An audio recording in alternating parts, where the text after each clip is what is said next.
বিয়ের পরে ওভাবে এখনো কোনো গেট টুগেদারে যাই নাই, এখানেই আসলাম, তো খুব ভালো লাগছে।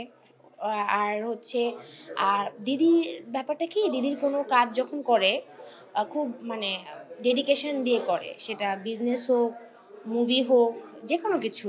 আমি দিদির সাথে একসাথে শো করার সৌভাগ্য হয়েছে। অপু দি অনেক সিনিয়র, আর সত্যি কথা বলতে আমি ছোটোবেলা থেকে তার মুভি দেখেছি এবং তার সাথে আমার মিশার সৌভাগ্য হয়েছে। আমরা লাস্ট লন্ডনে একসাথে শো করেছি, একসাথে ছিলাম।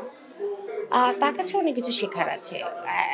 সিনিয়র আর্টিস্ট হিসেবে তার কাজের প্রতি ডেডিকেশন, ধৈর্য, মানে তার সাথে মানে থাকে না একটা মানুষের লাইফে, এটা কিন্তু খুব বড় একটা ব্যাপার। আপনি যখন কাজে আপনার ধৈর্য থাকবে বা আপনি যখন কাজের প্রতি ডেডিকেশনটা থাকবে, আপনি অবশ্যই আজকে না কালকেও সফলতা পাবেন।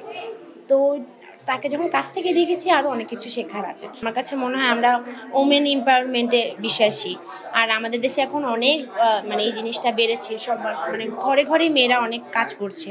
তো উনি যে আলাদা বিজনেস করছে এবং আজকে দেখেন অনেক আগে থেকেই করছে, এটা অবশ্যই প্রশংসার দাবিদার। এবং আমি বলবো যে সব মেয়েদেরই আসলে এমন না ব্যাপারটা যে আমার ফ্যামিলির অবস্থা ভালো হলে কাজ করা যাবে না বা আমার জামাইয়ের অবস্থা ভালো, এটা আমার কাছে মনে হয় নিজের জন্য হলেও একটা মানুষের কাজ করা উচিত। এটা তো এখন জানি না, এটা তো ওনার প্রডিউসার না ডিরেক্টর জানে, কারণ আগের মানে এখন না কাজ কমে গেছে। অপুদি যে টাইম থেকে কাজ করে বা আমি যদিও অনেক পরে, বাট আগে তো প্রচুর মুভির কাজ হতো, সিডি ছিল, অনেক গান হতো, আমরা রেকর্ডিং করে রাখতাম। এখন তো দেখা গেছে যে একটু হলো রেশিও কমে গেছে। তো আমি অবশ্যই মানে খুশি হব যদি ওনার নেক্সট মুভিতেও আমার কাজ থাকে। এটা আসলে ডিরেক্টর প্রডিউসারদের উপর না, আমিও বলতে পারবো না, অপুদিও বলতে পারবে না।